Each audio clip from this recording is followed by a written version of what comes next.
Mr. Bloxham here, we're just going to cut a whole chicken up. This one is 1.78 kilos. Firstly I'm going to cut the string off. Now you can cut the wings off or the legs. So all you have to do is cut through here. Through, it's a bit like your elbow joint. Through here, as long as you cut through it, know where you're cutting, you can go straight there. This bit hasn't got much meat in it, so we're just going to cut that bit off here. So just put the rubbish at one end and the good stuff the other end. Now this one is a part of the wing as well, and sometimes when you buy the breast you get it with it, but I'm going to take that off today. So we're going to have two wings, right? Then I'm going to cut the legs off. You cut down here, it's only mainly skin. So just go through them, that's all skin. Then you cut round here. You can cut sort of round here. Then that's a leg. Then we do the other leg.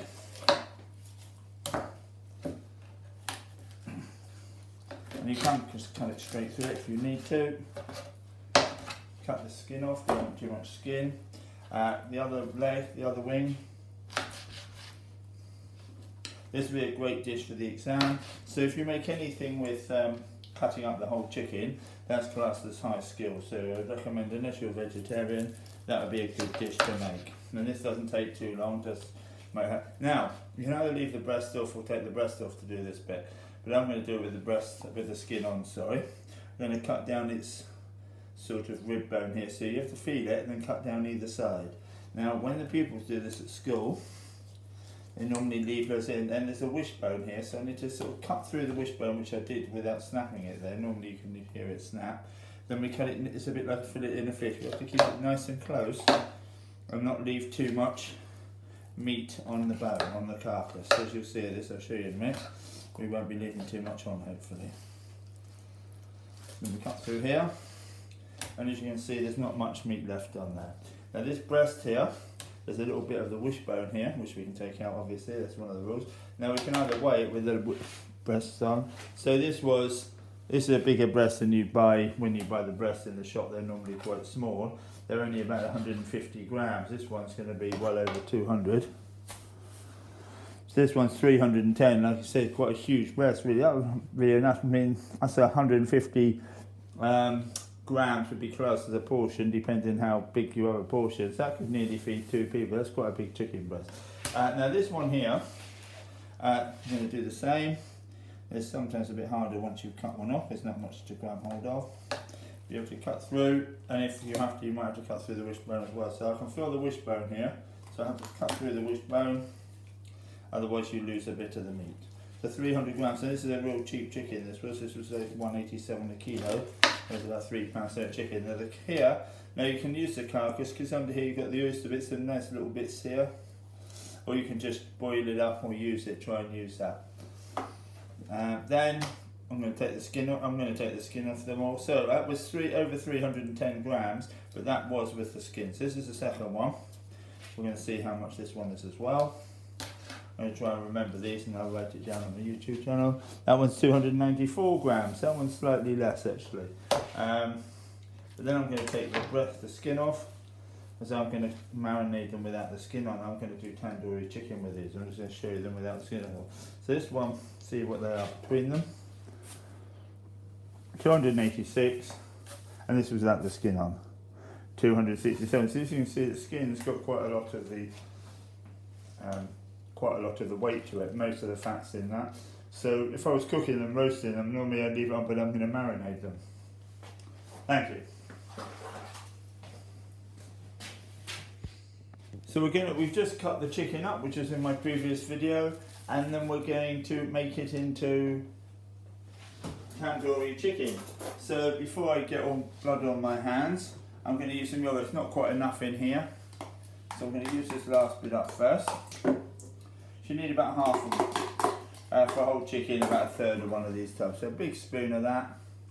Then I'm going to put in about 3 teaspoons, at least of this, 3 rounded teaspoons. 1, 2, 3, depending how I'm going to, yeah, 3 would be enough. My family don't want it too spicy. Now this would be made up of paprika, cumin, coriander, so you can make your own one, ginger and garlic. I've got a little bit of garlic actually, we're going to put a little bit of extra garlic in it. We've probably garlic in it already, but I'm going to put a couple of 3 cloves of garlic in it. We all do like garlic in my household, so it's going to get cooked, so I'm going to use this chopping board. It's going to get cooked anyway. The garlic's going to go in with the raw marinade. So that's going to put, so if you crush them all like I just showed you, the skins just fall off. Make sure you get them out of the way so they don't fall in the food. They just fall off. Now I'm just going to crush these. Well, chop them up quite small. I shouldn't need too much extra salt because there'll be loads of salt in that tandoori powder. But if you're doing it with the real spices, you'll need some salt in here. Yeah, cumin's great, and paprika, quite a lot of paprika in it. You can put coriander in it. Normally has a bit of lemon juice, as you can see I've got some lemon juice. Chop this up. So once I've chopped it up like this, you could use just a garlic crusher.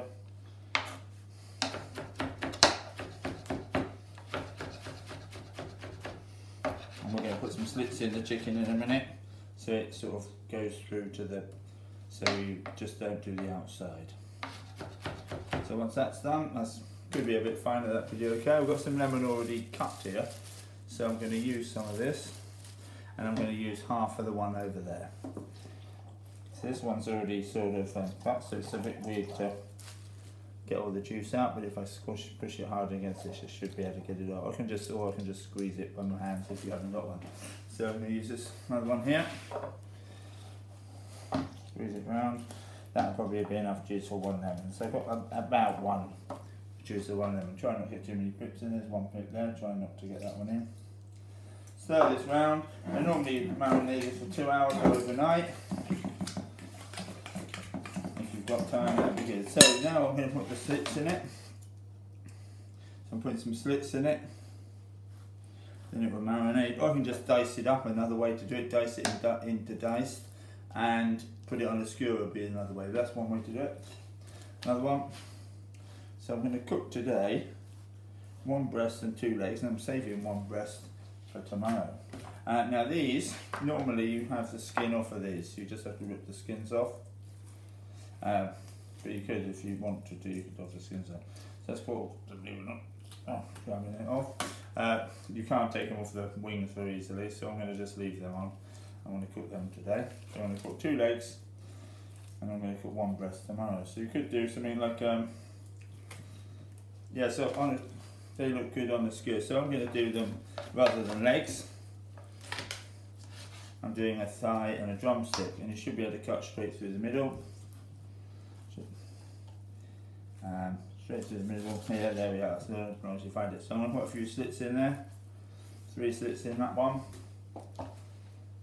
1, 2, 3 slits in that one.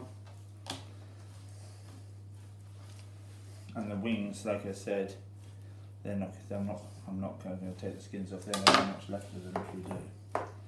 So I'm going to leave the skins on them. Now with my hands, it's nice and easy. Easiest way to do it.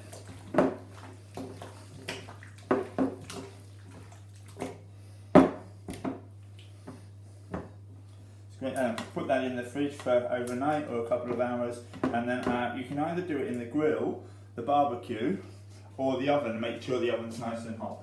I'm actually going to do it on the barbecue. I think it gives a more authentic flavour, and it's summer at the moment, and I like using the barbecue. Thank you. Okay, we're now by the barbecue. As you can see here, it's like nearly 300 degrees centigrade, so it's really, really hot. Normally ovens only go up to about 250, and they smoke like mad at 250, so I'm getting nice and hot, but then I'll lowering it down. This one's got a lid on it, so it's quite good, and it keeps the heat in. So I'm going to put it back so you can see. There we go. So I haven't put any oil in it, as you can see, but you can put some oil in it. But I'm going to grease the bars. So I open it up. I get some grease. Oh, far too much. I was only going to dip this in. I'm going to quickly grease the bars. Normally I do this with a pair of tongs or something. But if you've got not a pair of tongs, as you can see, it's smoking nicely. That was the chicken doing. Now I've got the fork as well, same again. I'm going to put, it's only little, that's the wings, drumstick, thigh, another thigh, the breast, so a nice big breast here. wing, wing. So I'm going to cook it quite quickly, but it won't be cooked in the middle. So then what I'm going to do is lower it right down and turn it right down low. So I'm just going to leave it in there for about literally 2 minutes and then turn it over, then I'm going to lower it down. Okay, I've lowered it down a little bit because I was worried it was going to burn. So I've turned it down a bit, there's still over 200 in here. Now if you cook this in the oven, it would, you put it in like the silicone paper, you get loads and loads of liquid in it. That happens quite often. So sometimes if I cook it in the oven, you get loads of liquid in it. Obviously swimming in the liquid this way, all the fat goes. One thing is it can stick to the bars, so I have to be careful it doesn't stick to the bars here. To stop that happening, I could have put a bit of oil in with the marinade. Sometimes I do that actually. So I'm trying to be healthy today, as you can see it's sticking a little bit. So I'll probably be better to get a bit of... Or I've got like a plate that I could cook this on, so that might have been better. It wouldn't taste so barbecuey, but it would be in like a plate. So lower these down. I've lowered it down, as you can see a bit. So I'm going to put a bit more oil on now. So I've got a bit of paper towel here. I could brush it, or I can dip it in and put a little bit of oil on these to stop them drying out so much.